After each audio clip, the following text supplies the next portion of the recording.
Hi readers, இந்த வாரம் நாம் பார்க்க போகிற புத்தகம் ஆலம். ஆசிரியர் ஜெயமோகன். வெளியான இயர் 2023. விஷ்ணுபுரம் பதிப்பகம். 2017 வெற்றிமாறன், மிஷ்கின், கௌதம் மேனன் சேர்ந்து ஒரு சீரீஸாக எடுக்க பிளான் பண்ணி அதுக்காக எழுதப்பட்ட நாவல் இது. ஆனால் அந்த ப்ராஜெக்ட் ஃபர்தராக ப்ரொசீட் பண்ணப்படலை. ஸோ அந்த கதையை அப்படியே போன வருஷம் நாவலாக வெளியிட்டிருக்காரு ஆசிரியர். இந்த கதையோட கரு ரயில் பயணத்தின் போது கோவில்பட்டியை சேர்ந்த ஒரு வழக்கறிஞர் சொன்ன கேஸ்லேருந்து உருவானதா முன்னுரையில் ஆசிரியர் மென்ஷன் பண்ணியிருக்காரு. இது ஒரு மர்டர் மிஸ்ட்ரி நாவல், பரபரப்பான கதைக்களம். கதையோட ஹீரோ ஒரு ஜூனியர் லாயர். இவர் ஒரு கொலை கேஸை எடுத்து நடத்துகிறாரு. அது யாரோடதுன்னா அவரோட சீனியர் லாயர் கோப்ராவோடது. அதிலிருந்து தான் கதை ஆரம்பிக்குது. அடுக்கடுக்காக கொலைகள் நடந்துகிட்டே இருக்கு. ஒரு வம்சத்தையே அழிக்கணும்னு முயற்சி பண்ணுறாங்க. இந்த கொலைகள் எல்லாம் பண்ணுறது யாரு, எதுக்காகன்றது தான் மீதி கதை. இயக்குனர் வெற்றிமாறனுக்கு ஏற்ற கதை இதுன்னு சொல்லலாம். அந்த அளவுக்கு வயலன்ஸ் இருக்கு.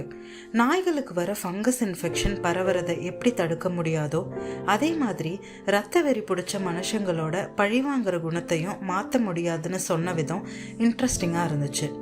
பங்காளி சண்டையில் தான் இந்த கொலைகள் எல்லாம் நடக்குதுன்னு ஆரம்பத்தில் ஆரம்பித்து அப்படியே ட்விஸ்ட் பண்ணி பர்சனல் ரிவெஞ்ச்னு முடிச்சது சூப்பர்.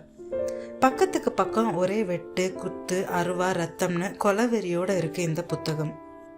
ஒரு ஜூனியர் லாயராக இருந்தால் என்னென்ன எடுப்படி வேலை செய்யணுன்றதில் ஆரம்பித்து கொலைகேஸை கோர்ட்டில் எப்படி டீல் பண்ணுறாங்கன்றது வரைக்கும் நிறைய விஷயங்களை விவரமாக எழுதியிருக்காரு ஆசிரியர். கொலைகேஸில் உள்ளே போகிறவங்களுக்கு சீக்கிரமே ஜாமீன் கிடைக்கிறது, வருஷ கணக்கில் கேஸ் நடக்கிறது, எஃப்ஐஆர் எழுதும் போதே சட்டத்தில் இருக்க ஓட்டையில் வெளியே வர முடிகிற மாதிரி எழுதுறது, சாட்சிகளை அலக்கழிக்கிறதுன்னு இப்படி சொல்லிகிட்டே போகலாம். இந்த கதையில் வர முக்கால்வாசி ஆண்கள் இரத்த வெறியோட மூர்க்கமாக இருக்காங்க. அதே மாதிரி இதில் வர பெண்கள் எல்லாருமே ஹைப்பர் டிப்ரெஷனில் இருக்காங்க. ஒருவேளை இப்படி இரத்த வெறி ஆண்களுக்கு மத்தியில் இருக்க பெண்களோட நிலைமை இப்படி தானே ஆசிரியர் சொல்கிறாரு போல.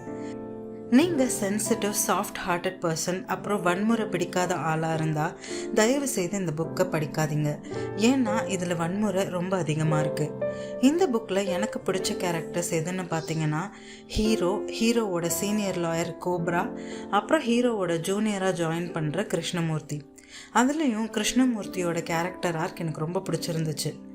போர்க்களங்களில் வாழ்ந்த மனுஷங்களோட ரத்த வெறி பல நூற்றாண்டுகள் கடந்து வந்தாலும் இன்னும் சில மனுஷங்க கிட்ட இருக்குன்னு சொல்கிற ஆசிரியரோட கருத்தை ஏற்றுக்கிறதான குழப்பமாக இருந்தாலும் நடக்கிற வன்முறைகளெல்லாம் பார்க்கும்போது ஒருவேளை இந்த கருத்து உண்மையாக இருக்குமோன்னு படித்து முடிச்சதுக்கப்புறம் தோணுச்சு. ஓவராலாக இந்த புக்குக்கு நான் 3 ஸ்டார்ஸ் கொடுக்குறேன். இந்த வீடியோ உங்களுக்கு பிடிச்சிருந்துச்சுன்னா லைக் பண்ணுங்கள், கமெண்ட் பண்ணுங்கள், ஷேர் பண்ணுங்கள், அப்புறம் மறக்காமல் சப்ஸ்கிரைப் பண்ணுங்கள். தேங்க்ஸ் ஃபார் வாட்சிங் புக்ஸ் அன்பிளக்ட்.